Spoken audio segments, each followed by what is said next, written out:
आखिर विपक्ष देश में राजनीति कैसे करे? क्या होगा अगर इस देश में एक पार्टी रूल हो जाएगा, मतलब केवल बीजेपी का शासन हो जाएगा? जब से बीजेपी बंगाल जीती, 5 राज्यों के नतीजे आए, तब से इसी को लेकर बातचीत हो रही है, बहस हो रही है। लेकिन क्या आपने सच में कभी सोचा है कि अगर ऐसा हो गया कि सारे राज्यों में बीजेपी की सरकार आ गई, मतलब कश्मीर से लेकर कन्याकुमारी तक, इधर गुजरात से लेकर मतलब राजस्थान से लेकर सीधा पूरे नॉर्थ ईस्ट तक, तो क्या होगा?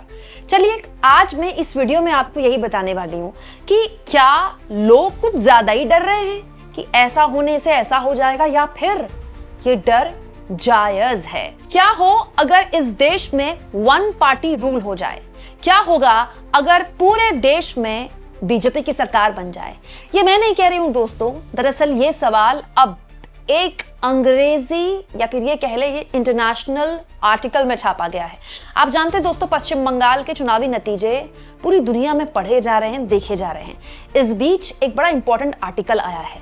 इस आर्टिकल में एक शंका पैदा हुई है कि क्या भारत वन पार्टी रूल मतलब एक पार्टी के राज के अंतर्गत बढ़ रहा है। दोस्तों, ब्रिटेन के न्यूज़पेपर स्टाइल की मैगजीन द इकोनॉमिस्ट ने दरअसल यही डर पेश किया है भारत को लेकर कि कैसे बीजेपी ने 2/3 बहुमत से पश्चिम बंगाल भी जीत लिया। लेकिन इस बीच यही खबर एक सवाल भी उठाती है और भारत के लोगों से कहती है, India must not become a de facto one party state, यानी कि भारत ऐसा मुल्क ना बने जिसमें बाय डिफॉल्ट एक ही पार्टी का राज हो। तो द इकोनॉमिस्ट के इस आर्टिकल के बाद हाइपोथेटिकली मेरे मन में एक सवाल आया कि क्यों ना ऐसा सिनेरियो सोचा जाए कि अगर एक पार्टी रूल हुआ, मतलब पूरे देश में एक सरकार हुई, तो क्या होगा। कुछ पॉइंट्स मैंने आपके लिए तैयार किए हैं। हाइपोथेटिकली सोचिए दोस्तों कि वन पार्टी रूल हो जाए। वन पार्टी रूल मतलब देश में केंद्र में तो एनडीए की सरकार है ही, सारे राज्यों में बीजेपी की सरकार हो जाए। बीजेपी की ना हो पाए तो एनडीए की सरकार हो जाए। जैसे बिहार में एनडीए की सरकार है, नीतीश कुमार सहयोगी हैं, लेकिन सरकार तो मुख्यमंत्री तो बीजेपी का ही है। आंध्र प्रदेश में मुख्यमंत्री चंद्रबाबू नायडू हैं, लेकिन सरकार में तो बीजेपी है। तो या तो बीजेपी की सरकार हो या फिर एनडीए की सरकार हो। दोस्तों, ऐसे हालात में कुछ हाइपोथेटिकल सिनेरियोज हैं। इसके जरिए आप अंदाजा लगा सकते हैं कि हमारे देश के लिए ठीक होगा या नहीं होगा। सबसे पहले तो ये सरकार ऐसी होगी जिसमें राज्यसभा और लोकसभा में सरकार का बहुत तगड़ा दम होगा। वैसे तो लोकसभा और राज्यसभा में सरकार जो चाहती है वो करती है, लेकिन फिर भी कई बिल राज्यसभा में गिर जाते हैं क्योंकि सरकार के पास राज्यसभा में पूरा बहुमत नहीं है। लोकसभा में तो एनडीए के पास पूरा बहुमत है, वो जो चाहे बिल पास करवा सकती है। इनफैक्ट राज्यसभा से भी पास करवा लेती है बिल सरकार तो। लेकिन जब सारे राज्यों में बीजेपी या फिर बीजेपी समर्थित सरकारें होगी, तो जो राज्यसभा का जो संख्या बल है वो ऑटोमेटिकली बीजेपी के पास होगा। आप कहेंगे कैसे? दोस्तों, जो राज्यसभा में सदस्य मनोनीत होते हैं, चुने जाते हैं, वो उनको वोट विधायक करते हैं।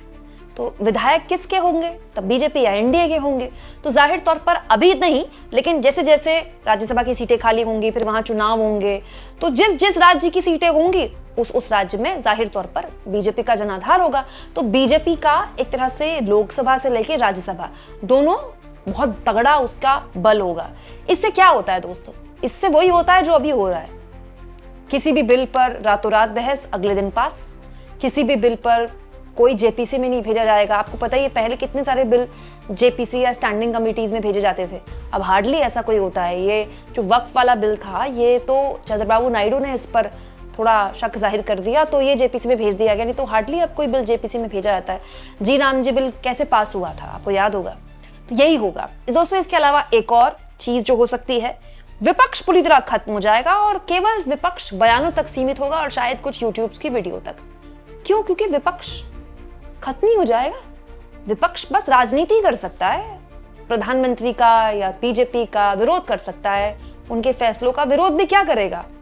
विरोध भी ये करेगा कि बयान दे देगा, ठीक है, कुछ बोल देगा, कोई वीडियो शेयर कर देगा, ज्यादा से ज्यादा क्या कर लेगा? सड़क पर उतर जाएगा। लेकिन अल्टीमेटली जब विपक्ष के पास राज्य सरकारें नहीं होंगी तो एक पूरा मनोबल विपक्ष का गिर जाएगा।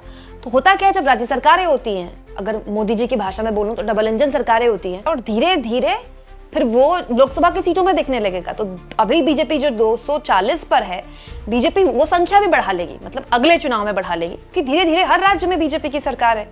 तो बीजेपी से लड़ना ही नहीं विपक्ष के लिए मुश्किल हो जाएगा, बीजेपी से वापसी करना भी बहुत मुश्किल हो जाएगा, मतलब बीजेपी से जीतना भी। क्योंकि आप जानते हैं दोस्तों, अब तो विपक्ष के पास मुश्किल और बड़ी खड़ी है ना, उसे न केवल बीजेपी से जीतना है बल्कि उसको तमाम एजेंसियों से, जैसा कि वो आरोप लगाती है ईडी, सीबीआई, इलेक्शन कमीशन, इसके लिए वो तो अलग ही लड़ाई है। लेकिन दोस्तों जीत भी बहुत बड़ी होनी चाहिए, नहीं तो तमिलनाडु में विजय के साथ क्या हो रहा है आप देखिए, विजय के पास केवल एक सीट और नहीं है, वीसीके के विधायकों का सपोर्ट नहीं, केवल एक सीट कम है इस वक्त विजय के पास, लेकिन वो शपथ नहीं ले पा रहे।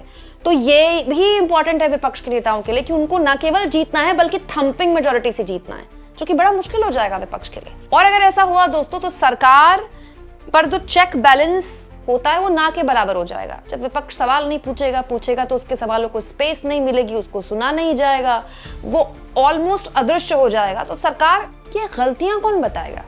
विपक्ष का लोकतंत्र में क्या काम होता है? सरकार पर चेक एंड बैलेंस रखना।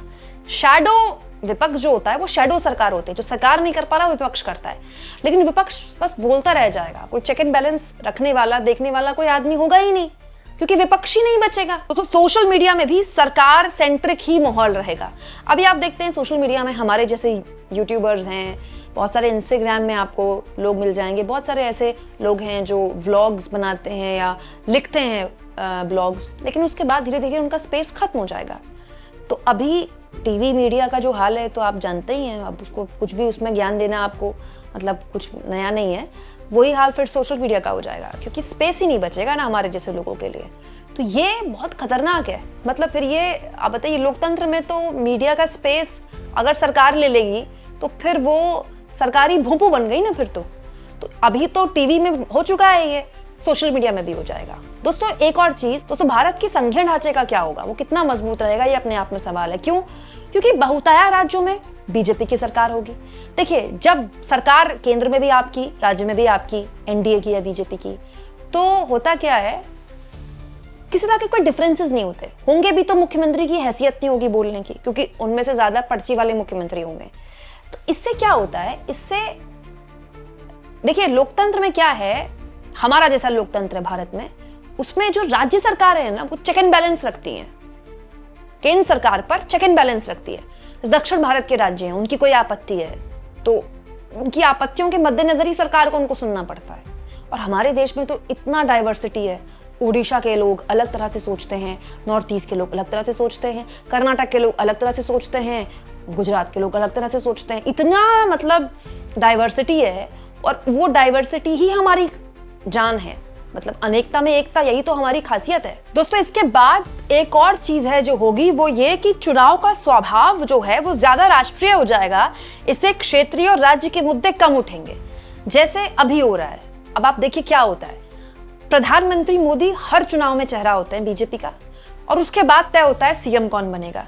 कई बार शुभेंदु अधिकारी या हेमंत बिस्व शर्मा जैसे दूसरी पार्टी से आए नेताओं को सीएम बना दिया जाता है, तो कई बार पर्ची वाले मुख्यमंत्री बना दिए जाते हैं। लेकिन मुख्यमंत्री के नाम पर चुनाव नहीं लड़ा जाता है, चुनाव लड़ा जाता है पीएम के नाम पर। और धीरे धीरे जब आपकी केंद्र में भी आपकी सरकार है, राज्य में भी आपकी सरकार है, तो मुद्दे भी राष्ट्रीय उठेंगे।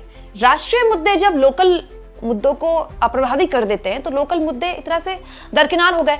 तो देखिए, वन नेशन वन इलेक्शन सरकार ऐसे नहीं कर पाई तो ऐसे कर दिया कि चुनाव जब भी हो देश में, चाहे हर साल चुनाव होते रहे किसी 4-5 राज्य में, लेकिन वही घूम फिर के उन्हीं मुद्दों पे होंगे, पीएम के मुद्दे पर, राष्ट्रवाद के मुद्दे पर, हिंदू मुसलमान के मुद्दे पर। आप देखिए क्या हो रहा है, देश के बहुतायत राज्यों में जब चुनाव होते हैं तो इसी मुद्दे पे होते हैं। उसी घुसपैठिए के नाम पर मोदी ने दिल्ली में वोट मांगा, उसी घुसपैठिए के नाम पर असम में वोट पड़ा, उसी घुसपैठिए का मुद्दा पश्चिम बंगाल में उठा। और तीसरा और सबसे इंपॉर्टेंट पॉइंट जो कि हमारे देश के अल्पसंख्यकों के लिए है, वो ये है कि जो मुस्लिम वोटर है उसके मायने खत्म हो चुके हैं, कोई मायने नहीं रखेगा। हालांकि वो अब भी नहीं रखता है। देखिए, बीजेपी की इतने बड़ी स्ट्रैटेजी के तहत जो मुस्लिम वोट बैंक होता है ना, उसको पहले दरकिनार किया। खुलकर बीजेपी मुसलमानों को वोट, मतलब मुसलमान उसको वोट नहीं देते और वो कहती है हमको नहीं चाहिए आपका वोट, वो मुस्लिम कैंडिडेट भी नहीं उतारती है। ये तो बीजेपी ने किया कि उसने ये दिखाया कि मैं बिना मुसलमान के वोट के जीत सकते हैं हम। लेकिन इसके जरिए बीजेपी ने एक और चीज कर दी है, और ये धीरे धीरे अब बढ़ रही है।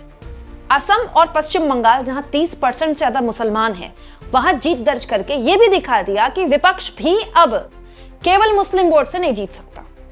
आपको अगर सरकार बनानी है तो आपको उतना ही हिंदू वोट चाहिए जितना आपको बीजेपी लेती है। बीजेपी को जितने हिंदू वोट देते हैं उतना ही विपक्ष के लोगों को हिंदू वोट देंगे, प्लस हो जाएगा मुसलमान वोट। लेकिन केवल मुसलमान वोट से आपकी सरकार नहीं बनेगी, जो एक दौर में बना करती थी। तो असम में कांग्रेस की सरकार आई, पश्चिम बंगाल में ममता बनर्जी की सरकार आई, मुलायम सिंह यादव ने बहुत लंबा दौर देखा। मुल्ला मुलायम कहा जाता था मुलायम सिंह यादव को। यादव मुस्लिम गठजोड़ बड़ा इंपॉर्टेंट होता था।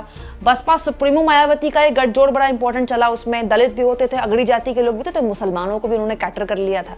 लेकिन अब बीजेपी ने अपने इस पूरी 12 साल की पॉलिटिक्स में एक चीज की, सबसे पहले मुस्लिम वोटर को साइड किया कि हमको आपकी जरूरत ही नहीं है। और अब उनको इस लेवल पर साइड हो गए हैं वो कि अब उनके होने ना होने से मुस्लिम वोटर के पास क्या ऑप्शन है।